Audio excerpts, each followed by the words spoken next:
Hello everyone, good morning. তো দেখো ঘুম থেকে উঠে পড়েছে, এখন বাজে সকাল 6টা।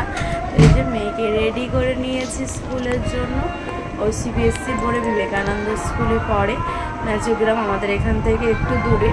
তো দেখো মেয়েকে রেডি করে নিয়েছি। আজকে সারাদিনের রুটিন কি করছি তোমাদের সাথে আমি পুরোটাই শেয়ার করছি। তো দেখতে থাকো এবং সঙ্গে থাকো।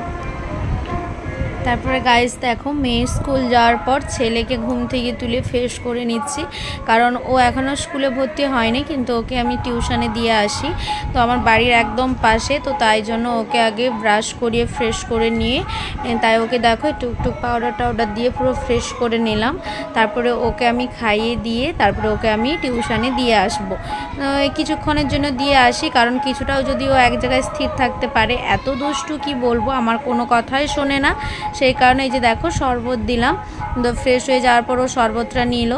শরবতটা খাওয়ার পর ওকে আমি বাদামটাও দিয়ে দিলাম, যেটা আমাদের ডেলি রুটিনেই থাকে, শরবত আর হচ্ছে বাদাম। তো শরবত বিভিন্ন রকমের হয়। তো দেখো তারপরে রেডি হয়ে টিউশন যাচ্ছে। তো ওকে বললাম বাবাই আমাকে টাটা করে দে। তো ও টাটা করে নিল। এই যে দেখো টিউশন যাওয়ার জন্য রেডি। তো এই যে আমি ওকে হাত ধরে নিয়ে যাচ্ছিলাম, এই যে রাস্তা দিয়ে নিয়ে যায় একদম সামনে আমাদের বাড়ির পাশেই। তো তারপর ওকে টিউশন দিয়ে আসার পর যে কাজটা থাকে, এই যে জল ধরতে হবে, বাসন ধুইতে হবে, গ্রামের মেয়েদের যা কাজ থাকে ডেলি রুটিনের মধ্যে। তো তারপরে দেখো আমি হচ্ছে যে এই কাজগুলো কমপ্লিট করব।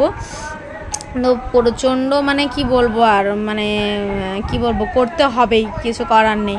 মেয়ে হয়েছি মানে এগুলো করতে হবে, এটা বাস্তব কথা নয়। অনেক শহরের মধ্যে অনেক কিছু মানে কি বলবো কাজের মেয়ে থাকে যারা করে দেয়, কিন্তু আমাদের গ্রামের মধ্যে এগুলো থাকে না। তো আমাকেই করতে হয়। দেখো তারপরে এখানে সমস্ত কিছু রেখে রান্নাঘরে রেখে দিয়ে আমি আবার চলে যাচ্ছিলাম। তো দেখো রান্নাঘরে রাখার পর যেটা আমার ডিউটি থাকে সেটা হচ্ছে আমার রুমটা হচ্ছে যে যেহেতু বাচ্চার বাড়ি, তাই হচ্ছে পুরো এলোমেলো হয়ে থাকে রুমটা। তো তার জন্য দেখো যে রুমটাকে আমাকে গুছোতে হবে, ফ্রেশ করতে হবে, মুছতে হবে, তারপরে আমি অন্য কাজে হাত দিতে পারবো। তো এই যে দেখো জানলা কপাটগুলো খুললাম। ফার্স্টে যে কাজ ছেলে মেয়ে দুজনকেই সেটেল করে দিলাম, একজনকে স্কুল একজনকে টিউশন পাঠিয়ে সমস্ত বাড়ির কাজ শুরু করলাম। এই যে দেখো এগুলোকে আমাকে এখন ফ্রেশ করতে হবে। তো এই যে দেখো আমি সত্যি কথা বলতে গাইস নিজের ভয়েসে ভিডিওগুলো করেছিলাম, কিন্তু ছাড়তে পারছি না, কারণ আমাদের এখানে পুজো হচ্ছে, মাইক চলছে, সেই কারণে আমি গানটা যদি কপিরাইট পড়ে যায় সেই কারণে আমি দিলাম না নিজের ভয়েসে।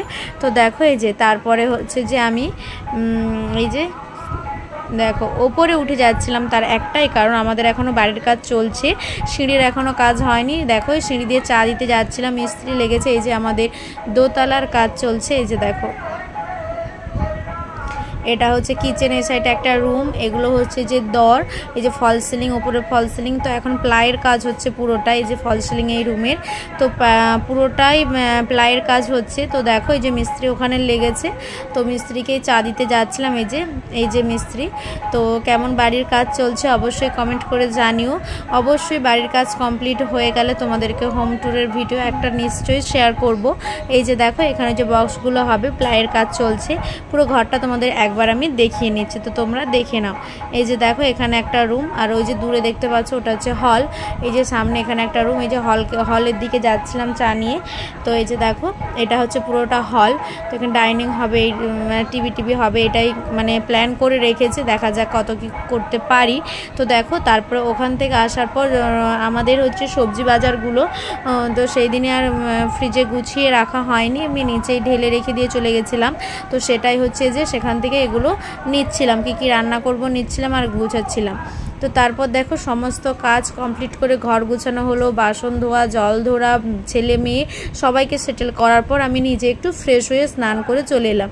এই যে দেখো ফ্রেশ হয়ে স্নান করে চলে এলাম। সমস্ত কাজের পর ফ্রেশ হয়ে গেলে যেন মনে হয় কত সুন্দর, সত্যিকার খুব ভালো লাগে। আর এই দেখো এটা হচ্ছে আমার সবথেকে পছন্দের জায়গা। তো আমাদের রুমের বাইরে একটা জানলা আছে, যেটা হচ্ছে পুরো রাস্তা সাইড থেকে দেখা যায়। কিন্তু তারপর দেখো ওখান থেকে যে স্নান করে এসেছি, যে জিনিসগুলো ছিল ধোয়াধুয়ি করে এনেছিলাম, সেটাকে আবার আমি ওপরে উঠছিলাম, সেটাকে রৌদ্রতে শুকাতে দেওয়ার জন্য। আমাদের একদম 3 তলাতে উঠতে হয়, প্রচুর কষ্ট, আর প্রচণ্ড পরিমাণ রোদ বেরিয়েছে গাইস। এই দেখো আমাদের ছাদ, ঘরের এখনও অনেক কাজ বাকি, অনেক। তো দেখা যাক কবে কি কমপ্লিট হয়। এই যে আমাদের পুরো ছাদটা তোমাদের দেখা যায়, দেখো এখানে মামসটা রোদ দিয়েছে, এই যে পুরো ছাদটা আমাদের। তো দেখো এই যে এখান থেকে শুরু করে এই যে তো কেমন লাগছে অবশ্যই কমেন্টে জানিও। তারপরে দেখো এই জিনিসগুলো আমি এখানে মিলে দিলাম। মিলে দেওয়ার পরে এতটা রোদ লাগছিল যে আমি আমার যে ভেজা গামছাটা ছিল সেটা মাথায় চাপা দিয়ে নিচ্ছিলাম, কারণ এতটা রোদ পুরো মানে কি বলবো তাকানোই যাচ্ছিল না। তো তারপর দেখো রান্না করতে চলে এসেছি। রান্নার ফার্স্টে করেছিলাম আম জেলি, আজকে আম জেলি তৈরি করেছিলাম। তো আম জেলি তৈরি করার পর রান্না হবে। তো আম জেলিটা ফার্স্টে রেডি করার পর আমি আনাজটা কেটে নিয়েছিলাম। দেখো যেখানে সন্নাখাড়া হচ্ছে, আর হচ্ছে যে ভাত হবে, সন্নাখাড়া হবে, চিংড়ি মাছ হবে, আর হচ্ছে যে আমাদের কুঁদরি ভাজা হবে। এই যে দেখো উনুনে রান্না হচ্ছে। সত্যি কথা বলতে অনেকে বলে গ্যাসে কি, আমাদের গ্যাস দুটো ডবল সিলিন্ডার আছে, তাও মনে হয় যেন উনুনের রান্নার মতো জিনিস হয় না সত্যি কথা। তাই আমার শখের উনুন বানিয়েছিলাম। এটা হচ্ছে পুরোটাই পাকার উনুন, পুরো ইট সিমেন্ট বালি দিয়ে পুরো একদম পাকার উনুন, আর নিচে হচ্ছে পুরো পাথর বেছানো। তো আমার শখের রান্নাঘর এটা তৈরি করেছিলাম। প্রচণ্ড গরম লাগছে কি বলবো গাইস। তারপরে দেখো রান্না করছিলাম। তো এই যে রান্না প্রায় কমপ্লিট। এই যে চিংড়ি মাছের তরকারি করেছি, তারপরে করেছি সন্নাখাড়ার তরকারি, এই যে সন্না ডাঁটা কুঁদরি ভাজা, এই যে সন্নাখাড়া দিয়ে আলু দিয়ে তরকারি করেছি, দুধ গরম হয়েছে, ভাত হয়েছে। এই যে তো দেখো সমস্ত কিছু রান্না করার পর তারপরে আমি যে রান্নাশালটা যেটা ক্যাজরানি করে রেখেছি এটাকে পরিষ্কার করতে হবে। চিংড়ি মাছ দেখে ছেলে মেয়ে তো শুরু, খেতে বসে গেছে বাটিয়ে নিয়ে চিংড়ি মাছ। এই যে ছেলে মেয়ে বসছে আর আমি কাজ করছিলাম, ওরা খাচ্ছিল। তো তারপরে দেখো আমি হচ্ছে যে ওদেরকে চিংড়ি মাছ দিচ্ছিলাম। তো চিংড়ি মাছ দেখলে ওরা চিংড়ি মাছটাই খেয়ে নেয়, তরকারি খায় না কোনো দিন। চিংড়ি মাছের বাটি চচ্চড়ি হয়, কিন্তু আজকে আমি নতুনভাবে তৈরি করেছিলাম আলু দিয়ে চিংড়ি দিয়ে ভাপা। তো তারপরে দেখো এই যে রান্নাশালটা আমি ভালো করে পরিষ্কার করে গুছিয়ে নিয়েছি। এই যে আমার উনুন যেটাতে রান্না হয়েছিল, এই যে আমি পুরো ধুয়ে নিয়েছি রান্নাশাল। তো দেখো এই যে এখানে জ্বালানি থাকে। তারপরে হচ্ছে যে আমি এই যে রুমের ভেতরে ঢুকবো, মানে কি বলবো এত গরম লাগছিল, পাখায় আমি বসে ঘুমিয়ে পড়েছিলাম। তারপরে গাইস খাওয়া দাওয়া করেছি, কিন্তু মানে কোনো কিছুর ভিডিও নেওয়া হয়নি, কারণ দেখলাম এই যে একটা ছোট্ট বাচ্চা এসেছে শীতলা মা সাজার জন্য, কারণ আমাদের এখানে দেশ পুজো আছে, মা শীতলা ঠাকুরকে আনতে যাওয়া হবে, তাই মেয়েটিকে শীতলা মা সাজানো হচ্ছিল। তো ঘুম থেকে উঠে কারেন্ট নেই, কত কষ্টে বাইরে রেডি করিয়েছি কি বলবো, একদম মানে 5 মিনিট টাইম দিয়েছে। তার মধ্যেই ধুতি স্টাইলে শাড়ি পরিয়ে ওকে রেডি করা সত্যি একটু টাফ ছিল, কিন্তু তাও কমপ্লিট করেছি। এই যে দেখো এই যে হচ্ছে পুরো লোকজন জড়ো হয়ে গেছে, বাজনা পার্টি নিয়ে যাবে। এই যে দেখো এই যে আমার ছেলে নাচ তো অলরেডি শুরু করে দিয়েছে। এই যে এই মেয়েটার হচ্ছে বাচ্চা মেয়েটির হচ্ছে ফাইনাল লুক। তো কেমন লাগছে অবশ্যই জানিও। তো মা শীতলার মানে যেহেতু ঠাকুর আনতে যাচ্ছে তাই হালকা করে একটু টাচ আপ করে শীতলা মায়ের টাচ আপ করে যাচ্ছিলো। এই যে দেখো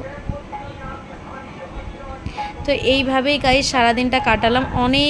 অনেকটা পরিমাণ নাচানাচি করেছি, ঠাকুর আনতে গিয়েছি, কিন্তু তোমাদের সাথে কিছুই শেয়ার করতে পারিনি, কিন্তু অবশ্যই ছোট একটা ভিডিওতে, শর্টস ভিডিওতে শেয়ার করব। টাটা, খুব ভালো থেকো, সুস্থ থেকো।